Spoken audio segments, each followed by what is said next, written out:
नमस्कार, मैं हूँ डॉक्टर पायल रघुवंशी और मैं नोआ इनफर्टिलिटी में कंसल्टेंट की तरह काम कर रही हूँ। कपल्स को कब फर्टिलिटी स्पेशलिस्ट की जरूरत होती है या फिर आपको फर्टिलिटी स्पेशलिस्ट से कब कंसल्ट करना चाहिए? यदि एक कपल को 1 साल के बाद भी, 1 साल के अनप्रोटेक्टेड इंटरकोर्स के बाद भी अगर प्रेगनेंसी नहीं हो पा रही है, तब आप अपने फर्टिलिटी स्पेशलिस्ट को कंसल्ट कर सकते हैं। इसमें कुछ एक्सेप्शंस हैं।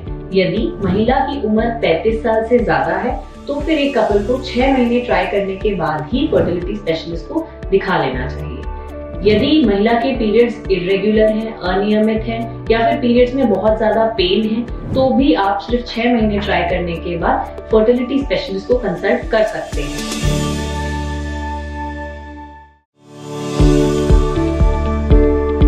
नमस्कार, मैं हूँ डॉक्टर पायल रघुवंशी और मैं नोआ इनफर्टिलिटी में कंसल्टेंट की तरह काम कर रही हूँ। फर्टिलिटी कंसल्टेशन के बारे में, यदि जब आप बच्चा प्लान कर रहे हैं या इनफर्टिलिटी के लिए आप डॉक्टर को दिखाना चाह रहे हैं, तो हस्बैंड वाइफ दोनों को दिखाना जरूरी है, क्योंकि कंसीव करने के लिए दोनों ही फैक्टर्स इंपॉर्टेंट है। जितना फीमेल फैक्टर इंपॉर्टेंट है, उतने ही मेल का, सीमेन का रिपोर्ट भी इंपॉर्टेंट है एक कपल को कंसीव करने के लिए। तो जब भी आप फर्टिलिटी कंसल्टेशन के लिए जाएं, हस्बैंड वाइफ दोनों ही साथ में रहना इम्पोर्टेंट है।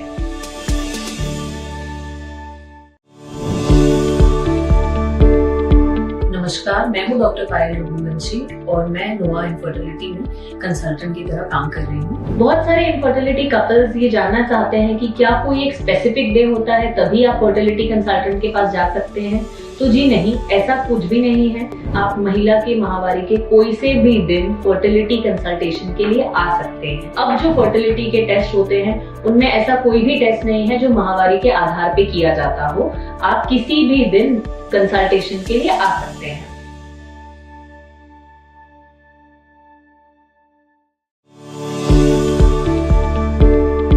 नमस्कार, मैं हूँ डॉक्टर पायल रघुवंशी और मैं नोआ इनफर्टिलिटी में कंसल्टेंट की तरह काम कर रही हूँ। तो सबसे पहले महिला का एक बेसिक जांच होती है जिसे हम सीबीसी यानी हीमोग्लोबिन टेस्ट करते हैं। रैंडम शुगर की जाती है। कुछ हार्मोन टेस्ट किए जाते हैं जिनका नाम है थायराइड यानी कि TSH, प्रोलैक्टिन। एक रूबेला के इन्फेक्शन के लिए यानी कि IgG रूबेला इन्फेक्शन को पता करने के लिए भी ये टेस्ट किया जाता है। और सबसे इम्पोर्टेंट होता है HB इलेक्ट्रोफोरेसिस, यानी कि आपका हीमोग्लोबिन का पैटर्न क्या है। हीमोग्लोबिन HB इलेक्ट्रोफोरेसिस टेस्ट किया जा सकता है, जिससे कि अगर फैमिली में थैलेसीमिया, सिकल सेल एनीमिया इसकी अगर हिस्ट्री है तो हम पहले से ही इसको निर्धारित कर सकते हैं। और दूसरा होता है एंटी मुलेरियन हार्मोन, जो कि मोस्ट इम्पोर्टेंट टेस्ट होता है। ये माहवारी के किसी भी दिन किया जा सकता है। दूसरी सबसे महत्वपूर्ण चीज होती है महिला की ट्रांसवेजाइनल सोनोग्राफी। ट्रांसवेजाइनल सोनोग्राफी एकदम नॉर्मल प्रोसीजर है। इसमें कोई भी पेन या दर्द की संभावना नहीं होती है। इनफर्टिलिटी में पुरुष के सिर्फ एक टेस्ट किया जाता है, वो है हस्बैंड सीमेन एनालिसिस। अगर सीमेन एनालिसिस की रिपोर्ट नॉर्मल है तो हस्बैंड का कोई और टेस्ट नहीं किया जाता है।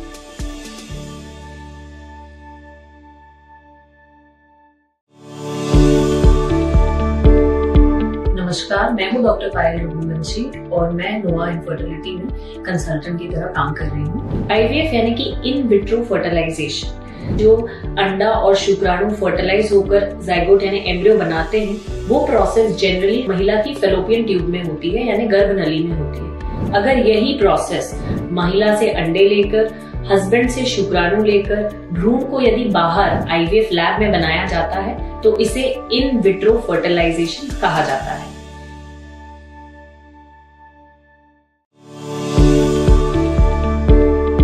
नमस्कार, मैं हूँ डॉक्टर पायल रघुवंशी और मैं नोआ इनफर्टिलिटी में कंसल्टेंट की तरह काम कर रही हूँ। यदि किसी महिला का IVF प्रोसेस शुरू होता है तो कम से कम 10 से 15 दिन का टाइम IVF प्रोसेस होने में लगता है, यानी कि इंजेक्शंस 10 से 12 दिन के, 12वें या 14वें दिन पे एवोम पिकअप प्रोसीजर यानी कि एग रिट्रीवल का प्रोसीजर। और यदि फ्रेश ट्रांसफर कर रहे हैं यानी कि एम्ब्रियो उसी साइकिल में महिला की बच्चेदानी में इम्प्लांट होने के लिए डाला जा रहा है, तो इस टोटल प्रोसेस को 15 से 18 दिन लग सकते हैं। और यदि फ्रोजन एम्ब्रियो ट्रांसफर किया जाना है तो लगभग आपका IVF 15 से 17 दिन में खत्म हो जाएगा। और यदि फ्रोजन एम्ब्रियो ट्रांसफर प्लान किया गया है तो फिर आपको 1 से 1.5 महीने का टाइम IVF प्रोसेस यानी कि एक IVF साइकिल को खत्म होने में लग सकता है।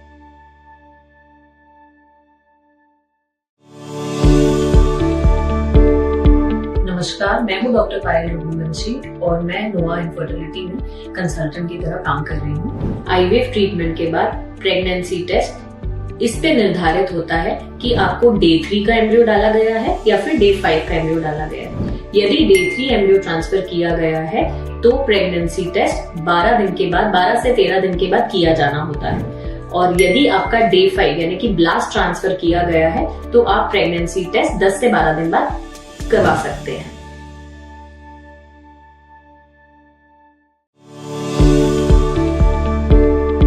नमस्कार, मैं हूँ डॉक्टर पायल रघुवंशी और मैं नोआ इनफर्टिलिटी में कंसल्टेंट की तरह काम कर रही हूँ। कितनी आईयूआई साइकिल्स एक्चुअली में रेकमेंडेड है, तो ऐसा कुछ भी नहीं है कि किसी को 4 करानी चाहिए, किसी को 5 करानी चाहिए। अगर सारे पैरामीटर्स ठीक है तो आप 2 से 3 आईयूआई साइकिल्स ट्राई कर सकते हैं। यदि इन 3 साइकिल्स में कंसीव नहीं हो पा रहा है तो फिर हो सकता है आपको कोई और कंडीशन हो, तो इसके लिए आप बेटर है कि आईवीएफ की तरफ ही जाएं।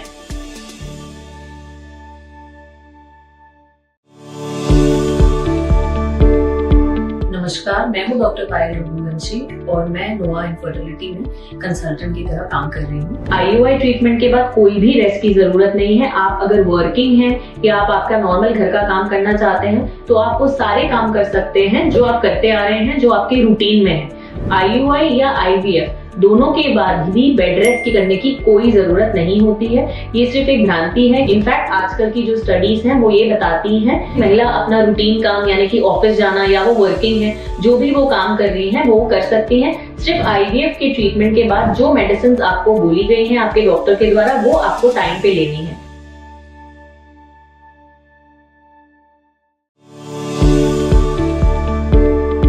नमस्कार, मैं हूँ डॉक्टर पायल रघुवंशी और मैं नोआ इनफर्टिलिटी में कंसल्टेंट की तरह काम कर रही हूँ। फर्टिलिटी के लिए, कंसेप्शन के लिए रिक्वायर्ड होती है महिला की आयु 35 वर्ष से कम है, यानी कि ओव्यूलेशन होना, फैलोपियन ट्यूब्स ओपन होना और स्पर्म का काउंट ठीक होना।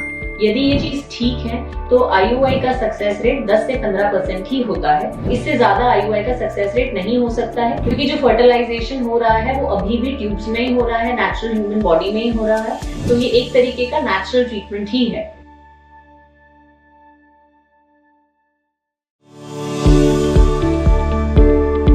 नमस्कार, मैं हूँ डॉक्टर पायल रघुवंशी और मैं नोआ इनफर्टिलिटी में कंसल्टेंट की तरह काम कर रही हूँ। पीसीओएस पेशेंट्स में ओव्यूलेशन यानी कि अंडा बनने की जो प्रक्रिया है उसमें या तो कोई खराबी होती है, या फिर अंडा बहुत देर से बनता है, या फिर अंडा जो होता है उसकी गुणवत्ता उतनी अच्छी नहीं होती है जिसके कारण से प्रेगनेंसी रुक पाए।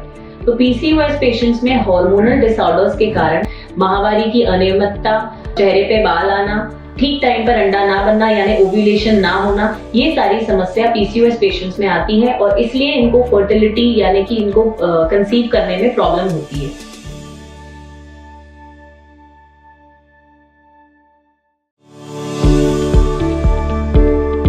नमस्कार, मैं हूँ डॉक्टर पायल रघुवंशी और मैं नोआ इनफर्टिलिटी में कंसल्टेंट की तरह काम कर रही हूँ। एएमएच का फुल फॉर्म है एंटी मुलेरियन हार्मोन। ये कहाँ से आता है? एंटी मुलेरियन हार्मोन जो महिला की अंडाशय यानी ओवरीज होती है उसमें कुछ एंट्रल फॉलिकल्स होते हैं जो कि इस हार्मोन को रिलीज करते हैं। ये क्यों इम्पोर्टेंट है? क्योंकि ये आपको आपकी ओवरीज यानी कि अंडों के रिजर्व के बारे में बताता है। एएमएच हमें अंडों की क्वालिटी के बारे में कुछ भी नहीं बताता है, एएमएच हमें क्वांटिटी के बारे में बताता है। एएमएच मेंस्ट्रुअल साइकिल के किसी भी दिन किया जा सकता है, इसके लिए कोई भी स्पेसिफिक डे निर्धारित नहीं है।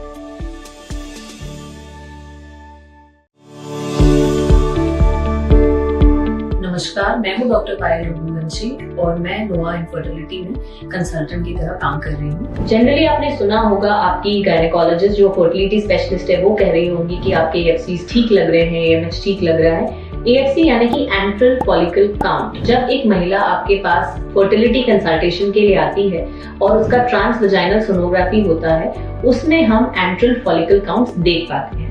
जनरली एंट्रल फॉलिकल काउंट को मेंसेस के टाइम पे यानी कि माहवारी के पहले, दूसरे या तीसरे दिन देखना सही माना जाता है। एंट्रल फॉलिकल काउंट हमें ये बताता है कि अंडाशय में कितने अंडों का रिजर्व है, यानी कि वो हमें एक्स की क्वांटिटी के बारे में बताता है। एंट्रल फॉलिकल काउंट हमें एक्स की क्वालिटी के बारे में कोई भी जानकारी नहीं देता है।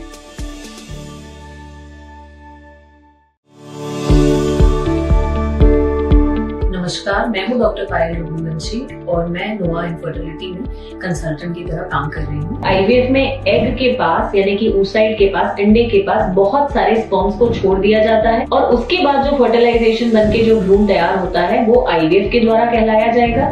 इसी में एक स्पर्म एक एग में इंजेक्ट होता है और फिर फर्टिलाइज होकर एम्ब्रियो बनता है। इन दोनों में सिर्फ यही फर्क है।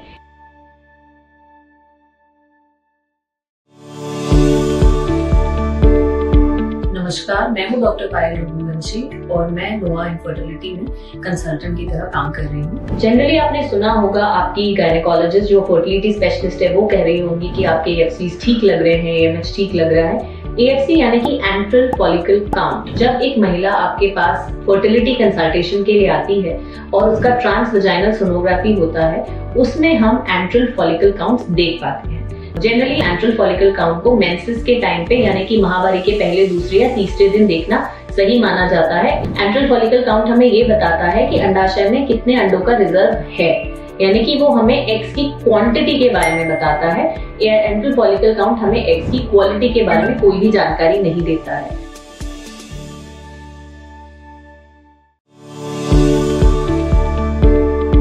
नमस्कार, मैं हूँ डॉक्टर पायल रघुवंशी और मैं नोआ इनफर्टिलिटी में कंसल्टेंट की तरह काम कर रही हूँ। फर्टिलिटी के लिए, कंसेप्शन के लिए रिक्वायर्ड होती है महिला की आयु 35 वर्ष से कम है, यानी कि ओव्यूलेशन होना, फैलोपियन ट्यूब्स ओपन होना और स्पर्म का काउंट ठीक होना।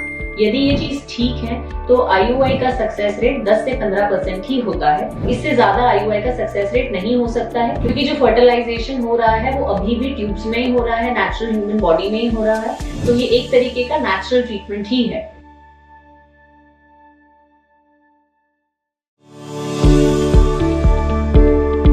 नमस्कार, मैं हूँ डॉक्टर पायल रघुवंशी और मैं नोआ इनफर्टिलिटी में कंसल्टेंट की तरह काम कर रही हूँ। PCOS पेशेंट्स में ओव्यूलेशन यानी कि अंडा बनने की जो प्रक्रिया है उसमें या तो कोई खराबी होती है, या फिर अंडा बहुत देर से बनता है, या फिर अंडा जो होता है उसकी गुणवत्ता उतनी अच्छी नहीं होती है जिसके कारण से प्रेगनेंसी रुक पाए। तो PCOS पेशेंट्स में हार्मोनल डिसऑर्डर्स के कारण माहवारी की अनियमितता, चेहरे पे बाल आना, ठीक टाइम पर अंडा ना बनना यानी ओव्यूलेशन ना होना, ये सारी समस्या PCOS पेशेंट्स में आती है और इसलिए इनको फर्टिलिटी यानी कि इनको कंसीव करने में प्रॉब्लम होती है।